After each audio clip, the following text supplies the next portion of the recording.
Program today is sacrament meeting. This is Sunday, and then there's going to be, because of the kids, this is going to be a anniversary program of some sort. Mom and I were just married 50 years ago today, and it seems like it's only been a day or two, but I can tell. You told me it seemed like eternity. Not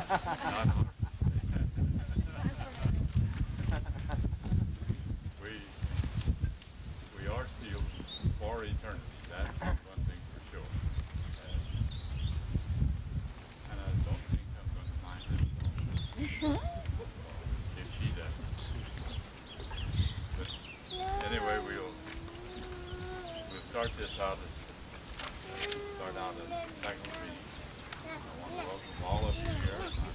I'm proud and happy that all of you made this great effort to have me here. And we'll just start with the opening song. Believe it.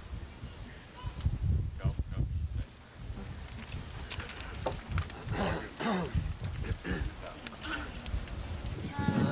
Come, ye saints, no toil nor labor fear, but with joy wend your way. Though hard to you this journey may appear, grace shall be as your day. 'Tis better far for us to strive, our useless cares from us to drive. You this enjoy, your hearts will swell.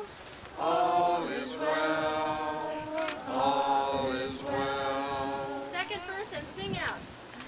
Why should we mourn or think our lot is hard? 'Tis not so, all is right to earn a great reward. We're so grateful to be gathered together as a family, that we have this beautiful occasion to celebrate, and that we are here in this beautiful country and this beautiful scenery around us as we have our meeting and meet to praise Thee and celebrate the anniversary of our parents.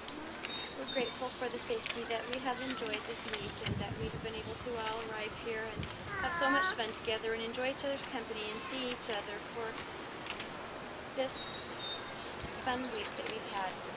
We ask Thee to bless us during this meeting, that all will be peaceful around us, that we will be able to have a quiet meeting, and that we will be able to enjoy Thy Spirit here with us. Bless those who are going to speak to us this day and have presentations and things to do on this program, that they will have Thy Spirit and they will do it in a manner that will be pleasing unto Thee and unto themselves. Bless us that we can continue in safety this day, that we will be able to share our love with each other, and we say these things in the name of Jesus Christ. Amen. We will next have a song entitled "The Green Hill Far Away," and then sacrament will be prepared. We will administrate the sacrament. So this sacrament song, then start words of prayer, closing our sacrament meeting. Our Father, we thank you, Father, for this opportunity to be together and receiving the sacrament in memory of thee. We pray, Father, that thy Spirit will be with us, always to guide us and direct us. All that we do and should do, we will remember and know, that we will have a complete understanding of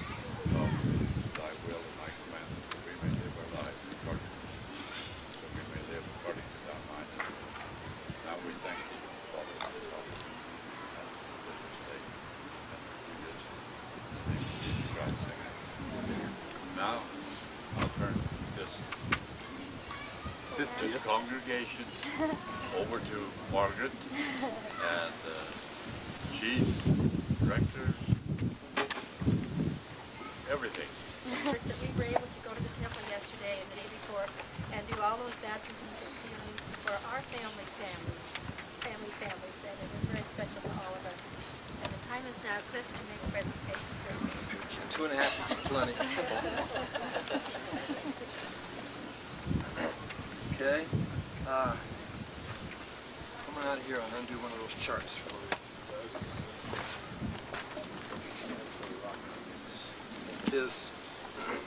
I've had a lot of fun since we met 4 or 5 years ago.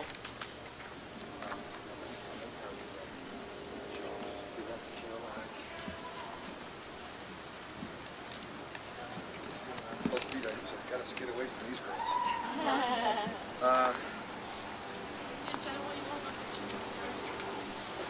What we did was every time I get the chance to come to Salt Lake and do genealogy, I do. We have a little paid researcher that helps us named Noel Debbie.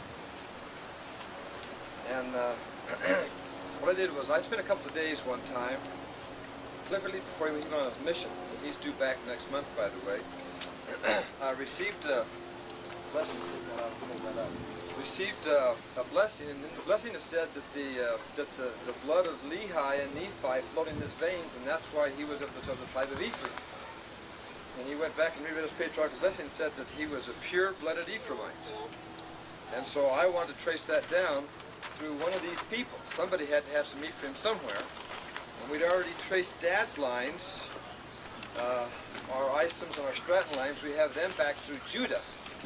That's why she's such a Jew on payday, okay? I don't know why. We traced them back through Judah, back to Adam.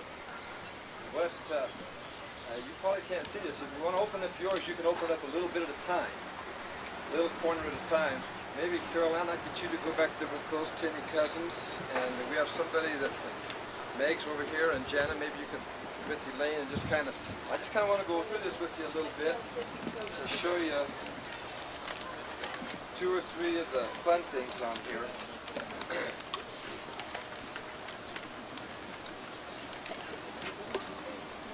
We could have done it through Dad's lines with Adam charts through Judah. We've done it on Dad's lines, and I can send that to you, Elaine, if you'd like. Oh, I'd love it. But we've traced 7 of Mom's lines, her being a non-member, back to Adam through Judah, and you'll see down here, each of you children should be listed on here somewhere at the very bottom. I even put Benjamin on here. Benjamin's on here somewhere. Each of the grandchildren can see their names down here at the very bottom. And then it goes up, and you can see how it goes up, and see where we tie in. We're coming right up above the Adam chart. With this Adam chart, we come right up to Lewis the 8th, and then it comes over and joins this big chart, and it shows our relationship to the Savior through the Virgin Mary. Goes back up through Judah, Jacob, Isaac, Abraham, Noah, the guy that could swim real well, great water skier, and back up to Adam. Okay? Well, one of the fun things I did was I want to know how I was related to Hot Shots. Come in here, young lady. Dad, who's this? Come on, I have some help. Mom's here. Oh, good. Okay, We're going to just take a quick break. Hams and preserves and homemade bread. She used to spoil me rotten, and it's so good to have you and Barbara here. And Barbara's always been the life of the party. You bet. Don't you still is. She's a wonderful lady. Thank you for coming. Aunt Leah is very special. I want all of you Strattons to meet Aunt Leah personally. She's Grandpa Stratton's good-looking sister. And, when you break the bubble, remember you said that first.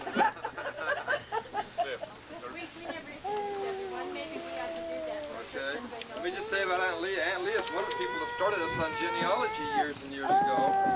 Her mother, our Grandma Isom Stratton, in her patriarchal blessing, said that she would do lots of genealogy.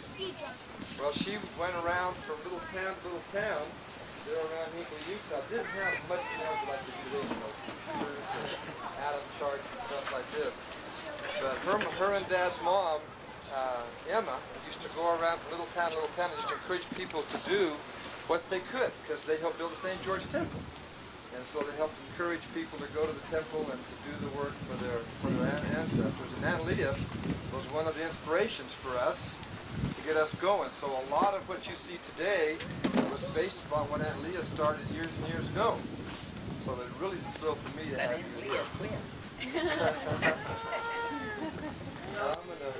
We're going to give Elaine a computer disk that has a lot of ice and stuff on it that I think you'll like. Okay, Dad wants to introduce the whole clan. Okay, well, Ted's the good-looking one back there. Okay, and I don't remember Dave and Elaine and Jan. And this is Tinney's and Stratton's, and this is Openshaw's, Carol Ann. You remember Carol Ann? I won't go through all the cousins' names. And do you know this guy? Okay, you might know them, and that's Marlene, and we don't know what the relationship is to him yet. That's undecided. Okay, we're not sure what that relationship is yet. And of course, remember, this is my wife Marcia. This is Chuck, my brother. I'm still the best looking though. And then these are all mixed cousins. We got Strattons and Danas and Openshaws and Megs. Remember Megs, my sister. And then these are the Christophersons. This is Chuck's better half, Jana, and her family. We'd love to have them here. Okay, is that close enough? All right. Come on here, Adam and Eve. Let's do this. Okay, get your Adam's charts, and I'd like to have Aunt Leah see this. This is on Mom's side, but I've done this kind of a thing on Dad's side too. Aunt Leah will really appreciate this. It's kind of Aunt Leah where she can see. You want to open up a little bit at a time. This is the atom chart through Europe, or through the kings and queens of Europe. Obviously, to get through the Dark Ages, they didn't keep records, so you have to tie into royalty to go through the Dark Ages. Okay, and everybody's done it on all their lines, or almost everybody that has done any search genealogy, because we all have good guys and bad guys, so we all hit royalty sooner or later. But this is one of 7 of Mom's lines that we've traced back to Adam, okay, through royalty. And then I want to know who my famous cousins were. So what we did was we spent some extra time and we tied ourselves in to such people as, if you look, there's George Washington, Abraham Lincoln, and then I had to put Joseph and Emma on. Joseph Smith is on here somewhere. There's Joseph Smith, the prophet Joseph, and his wife Emma, the founders of the Church of Jesus Christ, Latter-day Saints, who's the Savior. And then I wanted to see if I had any political people. So I went and I found President George Bush. Anybody know who he is? Shows how you're related to President George Bush, Grandma Stratton. Lots of other people. Some of you might be poets. There's Henry Wadsworth Longfellow on here. There's George Romney. I didn't know, Megs, whether Gerald worked with George Romney. Wasn't that right? He was his secretary. Yeah. So I put him on here too. That's George Romney. And then there's Parley P. Pratt, Ulysses S. Grant. He lost, but he's still a nice guy. There's John Foster Dulles. There's all kinds of Franklin Delano Roosevelt. Wilford Woodruff, who most of our ancestors were sealed to, in those days they had adoption. And Wilford Woodruff adopted most of our family in the temple. Okay. In the old days, they used all the Mormons that had walked across the plains. They were allowed to be adopted, spiritually adopted, to a member of the Quorum of the 12 of the First Presidency. And Wilford Woodruff adopted most of our family. That means that he was supposed to herd them and make sure that they made it to the celestial kingdom. Joseph said that I will carry this people into the celestial kingdom on my back load. And he dispersed that then to the Quorum of the 12. So the very early members of the church, those that walked across the plains, and we had tons of them through Leah's and Dad's line, Wilford Woodruff was our spiritual head in the 150 years ago. Okay, we were all sealed in him. And anyway, just lots of fun people. You can take a look at that. I don't know whether you guys voted for Bush or not, but you're related to it. Okay? Okay, that's what this is. This is famous cousins over here. And then back to Clifford Lee. Remember we said that Cliff got a blessing where it said that the blood of Ephraim flows through his veins. And I wanted to find that. So I spent a couple days in Salt Lake just trying to find how Clifford Lee could have Ephraim in him. And so what we did was, if you look, all of you cousins have your names over here. You can find yourself on here. There's Benjamin right here. See yourself, Benji? That's you, the handsome. See right there? And what I did was I put together an Adam chart through the Book of Mormon, because I knew that we had Ephraim Manasseh come across with Lehi and Ishmael. And so we do have Maria Petra Santa Cruz, who we know as Lamanites, okay? And we knew that she was a Pima Indian. We knew that from our Aunt Ruth Cross down in Tucson. So what I did was I played Dr. Stratton, and I got all these anthropology books and all of these biology books and stuff, and I traced it from Mom back through her mother, her grandmother, her great-grandmother, and back to Maria Petra Alcantar. And then I took it back from tribe to tribe to tribe. I couldn't do it person to person, but I went from tribe to tribe to tribe, you know, based upon archaeological evidence, not my own, but other people's. And we traced them back to the Pimas, and then back to the Hohokams, and then back to the Mayas. Okay? And from the Mayas, we take off two branches. One branch is those that came across the Bering Strait thousands of years ago that had, you know, the darker skin, you know, and the Asiatic eyes. Take a picture of Adonasha, or if you take a picture of Petra, her sister, who was named after this Petra, or Maria Petra, who was the first Indian. They have Indian characteristics. That's where the Indian characteristics came from. Okay? Anybody here marry someone from Japan, your kids are going to have Asiatic characteristics as well as Caucasian characteristics. It's called genetics. Okay? So that's where those characteristics came from. But I still didn't have blood of Ephraim. I was looking for blood of Ephraim. So I went back to the Book of Mormon, and actually I didn't do this. There was a couple of guys in Salt Lake that had done this years and years ago. And you can trace it all the way through the Book of Mormon very carefully.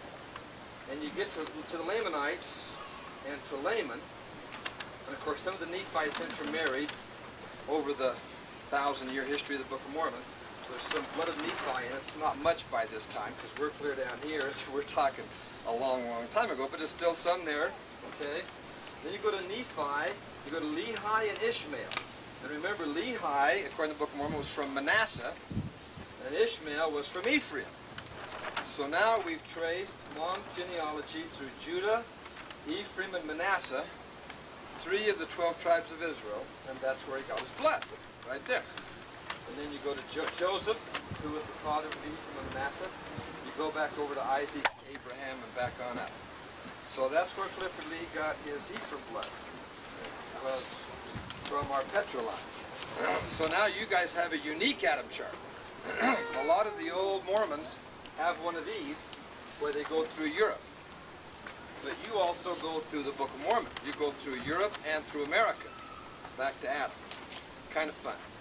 Plus, they're related to some pretty hotshot presidents and poets. Notice that there's no singers on here. We did not get any blood for singing. Okay? And I noticed that came out this morning in our opening song. Okay? Keep the camera on, Mom. There's no singing blood in our family. Okay? I gave one of these to each of the families, and you've got your name on it, and I put it in tubes so that you can take it home on the plane or whatever with you, and you won't get, one of you has to wait for the other one. Yeah. Trailer, a computer. And so genealogy is moving computerized. So what we decided to do, and again, I have Marcia and Marlene to thank for this. What we did, okay, what we did was we took, I have ulterior motives. We have so much genealogy. Carol Ann and Leah and Margaret and I and Uncle Chuck on our New Spain line who worked on over so many decades that we keep having people that are related, you know, that go to Salt Lake and pick up the work we've done in the temple, like the IGI, and say, send me all you have on the ISOM line. And I go down and I've got 3 file cabinets full of ISOMs. Okay? How do I send all I have on the ISOM line? So what I need is I need helpers to computerize all the genealogy we have to do 2 things. Number 1 is, it's real easy to make a disk. And you can put up on your screen instantaneously any pedigree you want, any family group sheet that you want. Okay? I love research. I don't have time to do that. There's a lot of information that we need to put on disks. So I'm asking for every family, I'm going to give you all a disk that has some of that and some stories. And I want you to invite me to send you things to put on the disk. And once we get these disks done of our family, then we can, I'll put them on our modem there in Reno and transfer them to Salt Lake to the ancestral file. So anybody then can walk into Salt Lake and say, my great-grandfather I know was William Isom. And I don't know anything else about it, but I know he was a Mormon way back when. He can plug in William Isom's name and go back 17 generations from Leah and Dad. Plus have all the Isom stories that we've compiled over all the years. Now wouldn't that be a real find, huh? If you were a non-member, you know, someone that didn't know much about the church. So what I did was, let me give each one of you one of these. Megs and Elaine, and what we put on this disc, some things that we thought you might enjoy as a result of this reunion. So if you'll go through this with me real quick, this tells you what's on the disc, okay? And at least half of this is Stratton, so that's why that's good for Leah and Barbara to have. Welcome. We're glad you want to read some of the family stories and see some of the genealogy we put on this disc for you at the 1991 Stratton reunion. Because we went to the temple and did the work for both our New Spain lines and black lines on the personal ancestral file component of this disc, you have to spend $35 to buy it if you don't have it, by the way. Okay? We put a lot of our New Spain information on Adonijah Santa Cruz and a lot of black information on there. One of the stories that we put on there, on the disc you'll see, I wrote on the top of the disc, it says, everybody has word perfect. Okay? So I put lots of stories like Hilario Santa Cruz, who was one of our original Santa Cruz lines from Spain. I put his whole life story on there. And down in Tucson, about 4 or 5 years ago, when they read his story that we had compiled over years and years, we try to make people alive. You know, we try to find out what they ate and how they dressed, and we find all their military records and stuff and what battles they were in and who won and who lost against the Apaches and stuff like that. And so what we did was I put together a big story on Hilario Santa Cruz. Modesto Hilario was his name. And we sent it to our cousin down in Tucson, and they were putting together a big Plaza of the Pioneers. So, Will, when you go down to Tucson, somebody anonymously donated $1,000 to put a plaque up in his name at the Plaza of the Pioneers, Arizona Pioneers. So you can go to Tucson, to that plaza, and there's a huge plaque in honor of Hilario Santa Cruz. I didn't know that till just a few months ago. But anyway, so that story, how he lived in the 16 and 1700s, is on that disc, on Word Perfect. You can flip it up and read his life history. Okay? On the black information, I started with us, and we got as much of Chuck and Megs and every Carolina as we could, and went back, and went back to the black line, because we're trying to convert Megs and Chuck to take the names back, because the black line is now back near Chicago, near Michigan somewhere, into Indiana. We're trying to convert them to go and look at gravestones and do some genealogy. So that's all on here. Okay? Your family group sheets are not updated. Okay? Every kid is on there, but if we have Carrie married already, it's because we didn't have all the information yet. Okay? So you might want to look and see who you're going to marry. Okay? All right? Now, if you want something spiritual or fun to read, use the Word Perfect to read about Owen Isom. And this we were supposed to have done on the 24th. Maybe we'll do it tonight. We went to the graves of Benjamin Freeman Bird and Ebenezer Brown as a part of our reunion. and we put their life stories on that disc on Word Perfect. We were supposed to go to the graves and read them together. You don't have a word of prayer as a part of our reunion, but we didn't get to that. Dad went fishing instead. Okay? That's on there. I got a book on Ebenezer Brown. Now that Brown book, yes, Yeah. and that is the story that we put on here. Oh, is it? His life history. Okay. Yes. Okay? Thank you. Yeah, because that's the best one. I have several like you do, but that's the best one. Yeah. They spent lots and lots of time Yes, putting they that did. one together. That's a very good one. Okay? So read their life stories, relive the joys they experienced and the suffering and persecution they endured to bring us the gospel. Okay, we go back to the black, a lot of black genealogy as a part of our reunion, so we put the life history of James Albert Black on this disc. His life history is on that disc. Okay, some of the Black names that we did were the brothers and first cousins of Arthur George Black. And this is his picture. So you guys can see that obviously you didn't get your good looks from Mom's side. This is him and his wife.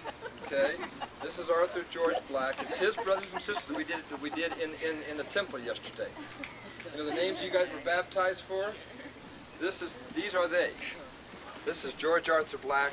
This is the old. Boy, they belong to the hippies, didn't they?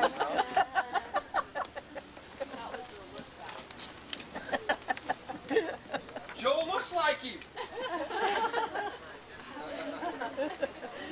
That's George Arthur. And what we did was we put a lot of Black information on there about him. And one of the things that we did was we found an article that he wrote on his feelings about religion. He was what was called a Dunkard minister. And they were waiting, they said that there was no church that was right, so they were waiting for apostles and prophets. So all the names we did yesterday were people that were waiting for the restoration. And so I would probably imagine that most, not all, but most of the people whose work we did yesterday in the temple the day before, if they haven't already accepted it, are probably ready to go pretty soon. Okay, and that's the piece that he wrote about his beliefs, religious beliefs as a Dunkard minister. Nobody here has, because I just found it a couple of weeks ago. So it's on that computer disk. Okay? If you want to get a taste of New Spain, what it was like, you can read Hilario Santa Cruz. I told you about him.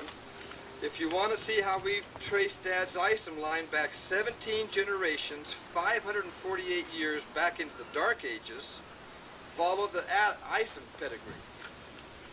As you know, I went on my mission to England, and I've been back 2 or 3 times for my job, and I always spend a few extra days over there, you know, doing genealogy. Whenever the school pays my way, I make it a vacation. Okay?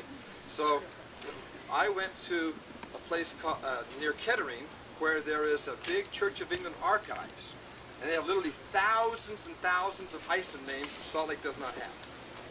And so I went through there, I spent 2 days, and I went through and I traced our Isom line back into the Dark Ages. And I got the original man named Isham.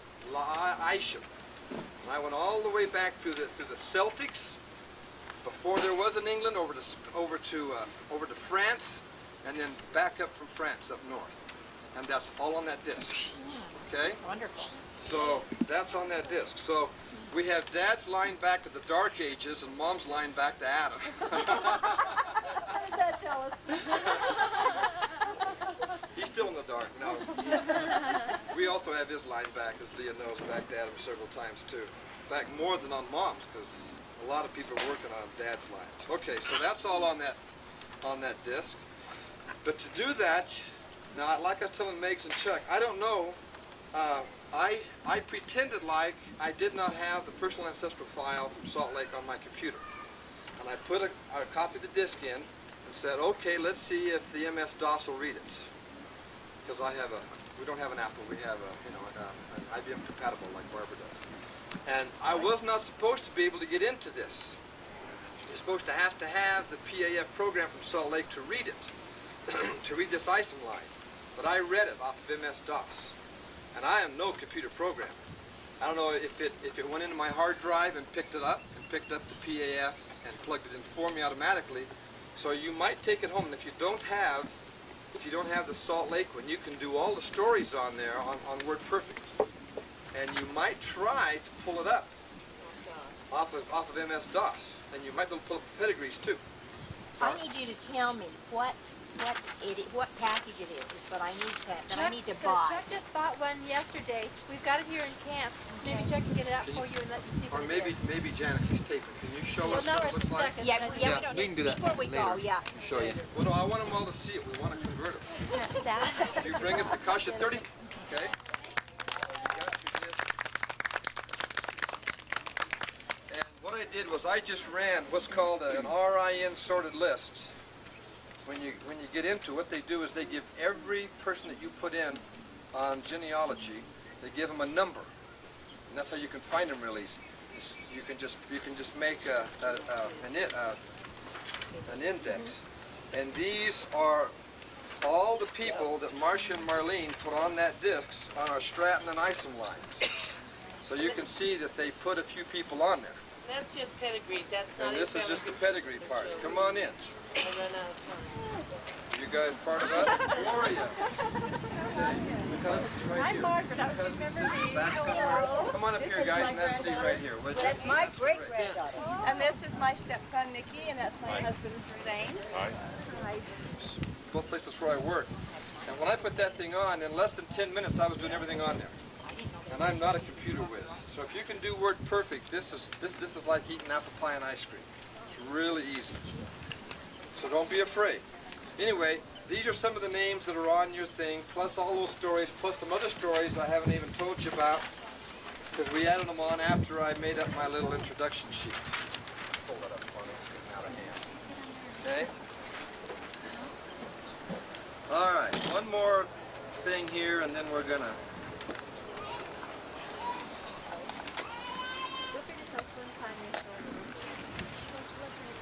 Okay, whose was this? This is Mom and Dad's. Oh, this is Joe's picture. The almost as handsome as his brother. Okay. When I went on my mission to England, to Wales, most of my time in Wales, kind of a fun thing happened to me. When I received my patriarchal blessing when I was like 10, 11 years old, it said in my patriarchal blessing, it says, "Thou shalt be called to that great nation of Great Britain, and there thou shalt find much important genealogy work." There was 108 missions when I was called, and so I decided I wasn't going to tell nobody about my patriarchal blessing. My chances were 1 in 108 of going to Wales, okay? And I wanted to see, you know, if this whole thing really worked. So I didn't tell my bishop or my stake president or nobody. You know, I was a young kid. I had a testimony, but I was, you know, I like to challenge a little bit. So I didn't tell anybody, and sure enough, I got called to England. And I spent 18 months in Wales, and I spent 6 months in the Midlands. And what I found out while I was there, I was able to do a lot of Cooper work there in the Alva Church area. This is all Stratton stuff. And so Leah knows about this. I've shown her this already years ago. I've been off a mission a couple of years, okay? But I found a bunch of genealogy work while I was there. And then when I got home and really got into it in Salt Lake, then I realized that most of the places where I'd been on my mission, I had Stratton ancestors there that had joined the church and come across the plains from those, and they had ancestors back there. So on other trips back, I got to go to these places like Clyde, Wales, and Neath, and Cardigan, and I got to look at places and churches and things where I had ancestors. So I only knew a little bit about that I had ancestors in England when I was there the first time on my mission, and then since then I've been able to go back several times and have lots of fun. Well, Chuck was called to Spain on his mission, and we knew we had Spanish lines there, from there, but we didn't know where the places were through Mom's line, where in Spain it was. So what I did, and this is not on your computer disk, and nobody has it, I did this like the night before I left. I sat there and sorted through all of my Spain stuff. I took a map of Spain, and I put on here all the places where our ancestors came from in Spain, now that we know where they came from. You're sending Chuck and And we're going to send Chuck and Janet to Spain, okay, on all the money we get from selling these computer programs. Okay? And I asked Chuck yesterday or day before how many places he had served near. For example, our Hilario Santa Cruz came from San Sebastian, Spain. These names are probably familiar to many of you. Francisco Elias Gonzalez de Zaya came from the La Rioja district. Okay, that means that you've got a lot of Basque in you, your Basques. And then down here in the south, near Sevilla, where Chuck served, is where our Perea line comes from.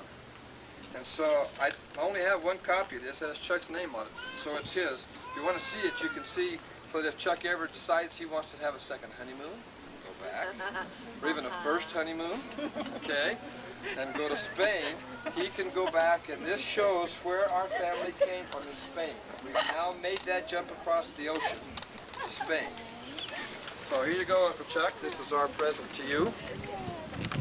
All right. Megan wants me to tell a real quick story. This is for you. Come over here where you can hear. Okay. We recently had a death in our family. Meg's lost her husband a few months ago, and those of you that are old genealogists know the genealogists have all kinds of experiences that are kind of unusual, and the world thinks that you're kind of weird when you have these experiences. And in my patriarchal blessing, it says that I would have the opportunity to receive help from the spirit world and go into the spirit world and talk to my ancestors and find out information. And I haven't shared many of those stories. I've been in the spirit world 4 or 5 times over the years. I've never have asked to go there. I've just gone. Okay. Now what I wanted to do for a few minutes was, since we talked about our Isom line, I wanted to talk about an experience I had in the spirit world with Owen Isom and his wife. And I want to tell you a little bit about what it's like over there, so that those of you that have a loved one over there can kind of know what they're like, what it's like over there. Okay? This is Owen Isom. This is the guy we have back. 17 generations from Leah and Dad back into the Dark Ages. This is his line right here. This is him. He's the guy that joined the church, and he was the district president during the time of the prophet Joseph, when Brigham was over there on his mission. Brigham made him a district president. And this is where we trace our bishop's line. We have 7 generations of bishops. Dad and I have been bishops, and then your father was a bishop, remember? Leah, you told us about that court they held one time about that young men's president who was giving us a hard time.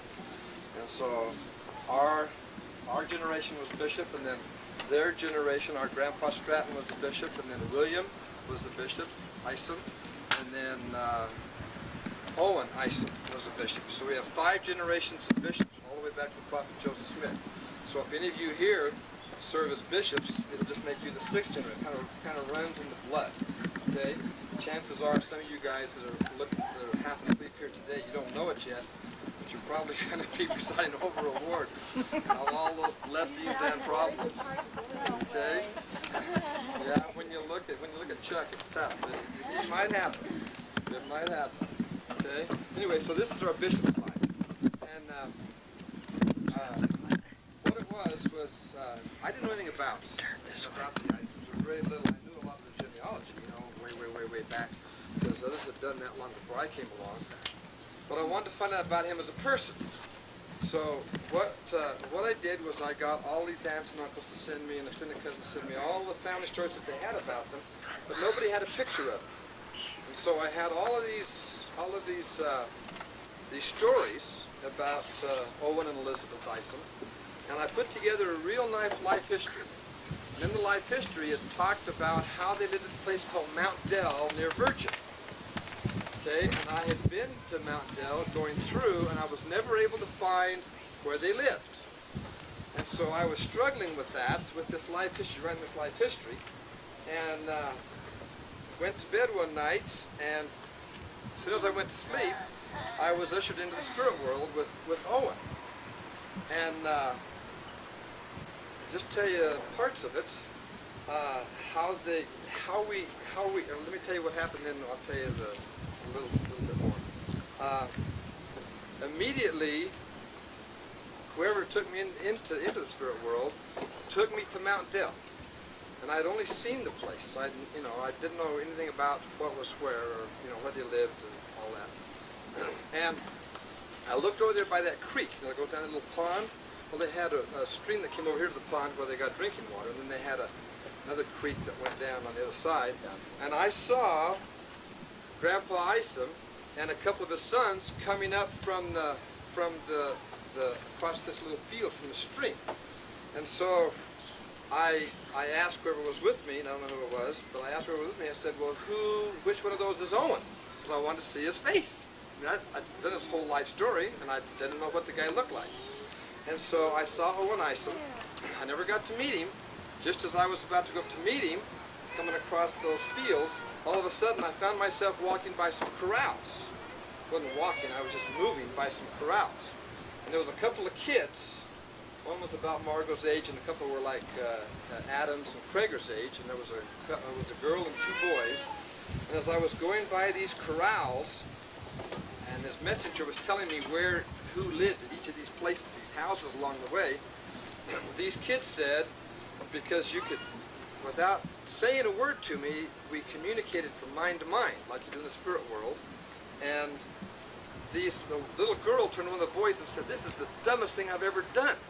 Be in here so that this Isom guy can see where we used to live, and I have to come back into this early form so he could see me the way I was when I lived here." And she was all ticked off, as some Isoms get, kind of grumpy, that that she had to come back and appear so that I could see the way it was 100 years ago. Okay, and then from the corral, then they showed me, the messenger showed me where everybody lived. Showed me where their old roads were, showed me where they lost a cow one time that got stuck in the mud, and where they tried to lift her up by the belly, because cattle that was your money. The more cattle you had, the richer you were able to become. Well, they put straps underneath her and lifted her up, and I saw all of that happen. Okay, and then I found that story later. Okay, and added to my history. So then, after I had that experience in the spirit world, then a few days later, I found an aunt that said she had a picture of Owen and some of the kids. And so I asked her to send them to me, and she sent me, there was 5 pictures in the envelope. I told my wife, I said, you take those pictures and turn them, and the names are on the back. But don't show me the names, just put them face up, and I'll show you Owen. And sure enough, I didn't know anybody else, but I picked out Owen's picture immediately, because I had seen him in the spirit world that time. Okay? Then, what happened was in 75, Dad and I went back there. Remember how we did it on our odometer? And when I went back there again, the part of the road, I threw a map, and those of you that have my life history have this map, and this part of the road was still there, where they came around the mountain. And I remember thinking to myself when Dad and I went back there, that is an old road. And now this is all pasture, and there's a big rancher that has a bunch of cows and bulls out there. And that road was still there. 2 years later, we went back, and that road was gone. And I'm convinced that the Lord allowed me to have that road when I went back after my dream, so I could have a beginning point from which to begin, so I could draw this map and show where everybody lived, and where the corrals were that I went by, and where the little kids were sitting, and all the weird stuff that happened to me. Anyway, so that those of you that know, that have family in the spirit world is a wonderful place. It is extremely, extremely peaceful.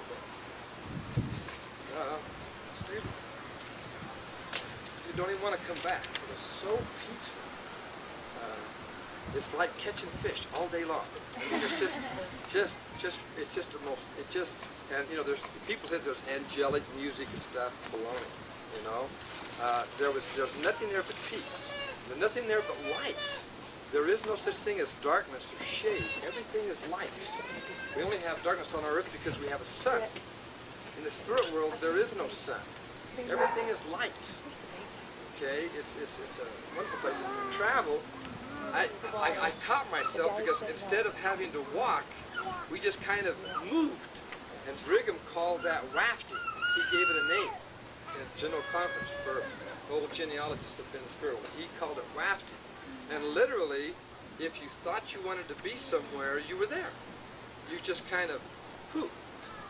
And then Brigham taught the concept that also that was true when I was over there, and that is, he said that those that make it to the celestial kingdom, the reason why they're going to be there is because every one of their thoughts will be celestial.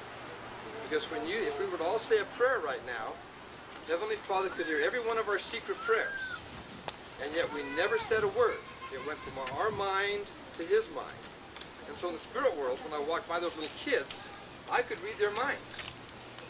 So right now, those of our loved ones that are in the spirit world, you can go on a mission among the ancient Aztecs or or teach the ancient Egyptians, and you don't even have to learn Egyptian because you communicate mind to mind. But that's what Brigham said. He said, you old Mormons, if you want to know if you're ready to go in the celestial kingdom, evaluate every one of your thoughts. And if they're all celestial, you're ready to go. But if there's one terrestrial or one telestial, you're going to be embarrassed to be there because everybody will be able to read your thoughts. Now, I've been bishop for many years. When I learned this concept, I decided I'm going to try it. So I picked Sunday, a fast Sunday. I thought, man, I'm going to nail this one. I'm going to be good. I lasted through one PEC and one welfare meeting and half of Sunday school, and then the first terrestrial. I didn't have any telestials, okay? But there was a lot of terrestrials, okay? And that's how it is in the spirit world. You literally can communicate. You just want to talk to somebody, you just talk to them. It's just like when you pray to Heavenly Father. You just talk to them, and they can understand you. That's how it is. So far as what you wear and what you look like, those kids allowed me to know that the people in the spirit world can appear any way that they want to appear with priesthood permission. Another thing I learned there was, as a scientist, one of the things that I've always wanted to do, and I look forward to dying for this reason. I don't want to die, but I look forward to it someday. One of the things that you can do is with priesthood permission, if you hold the priesthood permission, and you can go see other Earths and other worlds. And I want to go see Mars and Venus, and I want to take a little holiday when I die and do nothing but go visit other places in our galaxy. And you can waft there, and you can see the Earths and the other places and waft yourself back. The other thing that you can do in the spirit world with priesthood permission is you can go forward and backward in time. And I can have Owen Isom go with me and see their complete life history, except the things that they've repented of. You can't see that. But you can see everything else on their life history. Like how when they came across the plains, part of their journey was on a railroad. They were all LDS in that one car, and the guy that put the coal in the engine decided he was going to burn the Mormons out. So he lighted their car on fire, their wood car on fire, and they lost most of their possessions because, like I say, they were able to live through it. They lost most of their possessions. I would love to see that actually happen. I would like to be with Owen when he tells me, or Elizabeth, when he explains how that happened to them as they were coming across the plain. And when you go in the spirit world, you're not limited to our time, to our space, to our communication, to our night and day. Those are all gone. In the spirit world, if you've been endowed and you're worthy of that endowment, there is nothing you can't do. You can go see other Earths. You can go forward in time. You can see what your great-great-great-grandchildren are going to look like 100 years from now during the millennium. And you can meet them as spirits before they come with bodies to the earth. If you're endowed, you're worthy of your priesthood. That's the only key. Only thing you have to do. Okay? Only. See, Joe's ready to do that now. If Joe were to die tomorrow, he'd be in good shape. He'd be on Mars tomorrow afternoon fishing. Okay? Well, you can't fish, I'm afraid, but okay. Anyway, one other thing I need to tell you is your vision, and I want to tell you this because in another dream I had,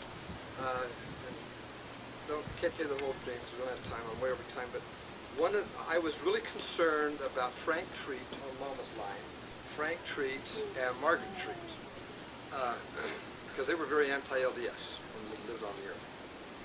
And so when I went in the spirit world, I was able to see into their home on the day that she died, on the day that Margaret Treat died and left 4 or 5 children. I saw and met the children and the dad was left. And what you guys care about is literally physical objects don't bother you. If you want to see inside of something, you can just see inside it. I wanted to see inside the house, and I wanted to see them meet the dad. And immediately, the wall just as if it wasn't there. And I just saw inside, and I met him, even though it was like I was a million miles away. And but at the same time, I was a million miles away. It was as if I was standing right there next to him. But I was having to look through a wall to see him, and yet it was as if I was right there. So space is not as we know it in the spirit world. Some of you think I'm really crazy, and I probably am. But on patriarchal blessing it says that I would have the privilege to go in the spirit world and to receive help from our ancestors. And that's one reason why I put the ISOM chart on there, because we have him back from Dad and Leah, thanks to Leah's help. She did a lot of this ISOM work. We have this line back 548 years from Dad and Leah. That's almost a half a millennium. We have it back. Anyway, way over time.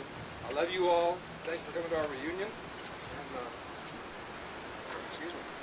I'm sorry we've had some losses this last year. And I am very grateful to have the chance to do genealogy. I hope that you all will participate with us and help us. There's a lot to be done, and you can have lots of wonderful experiences too, as Barbara knows. This is indeed the Savior's Church. They paid a great price, and we enjoy the blessings. And the blood of Ephraim flows in her veins. In the name of Jesus Christ.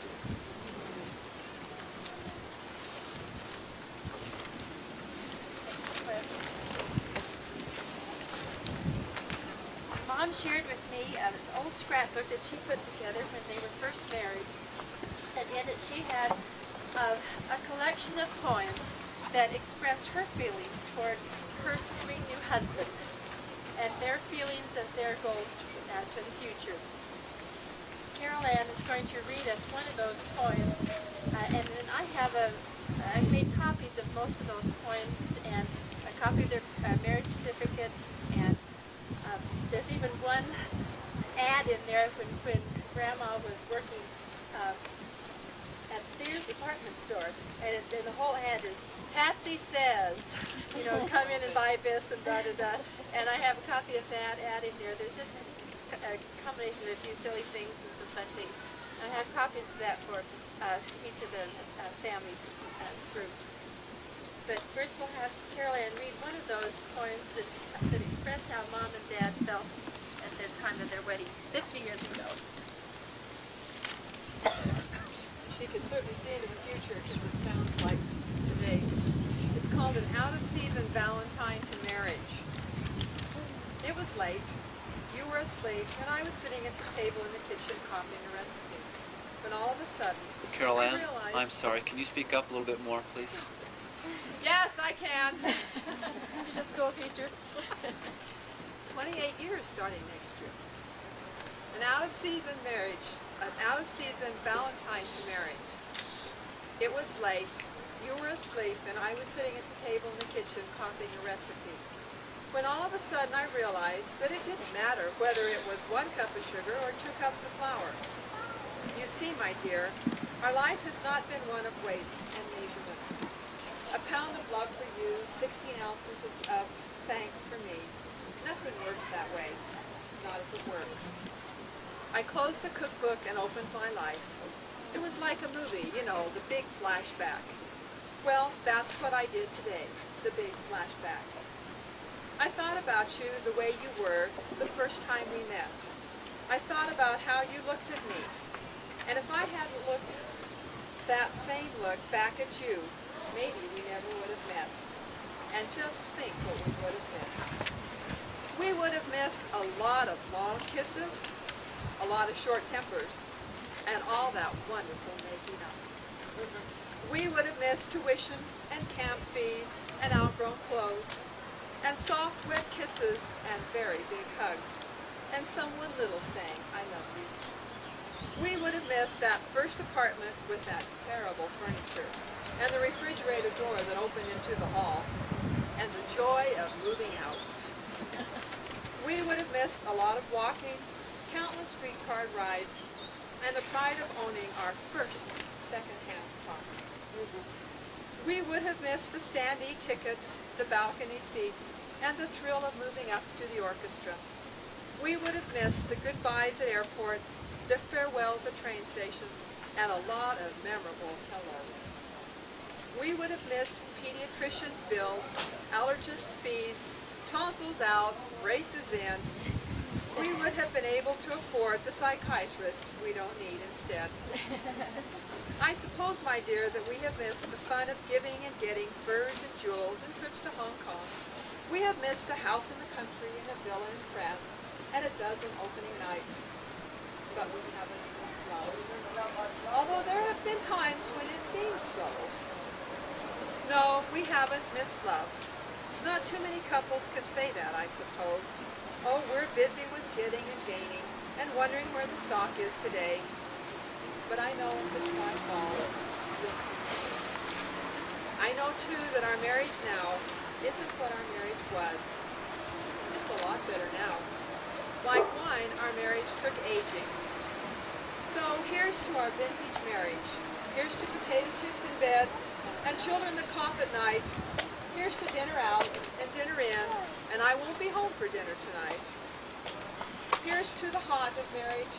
Here's to the cold of marriage. Cold feet, cold cuts, cold cream.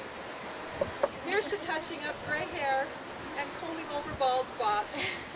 Here's to expanding waistlines and shrinking wallets and the fun of making both happen. Here's to you. Here's to me. Here's to us. Here's to recipes written at night for a life that still isn't perfect, but just between you and me. Did you expect it to be this good?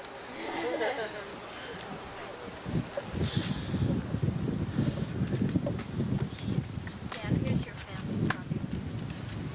Who's the spokesman?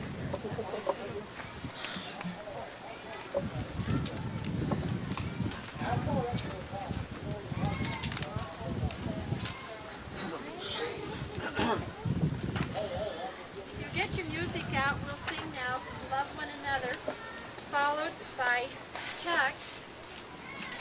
He's going to give us a talk on honoring thy father and thy mother.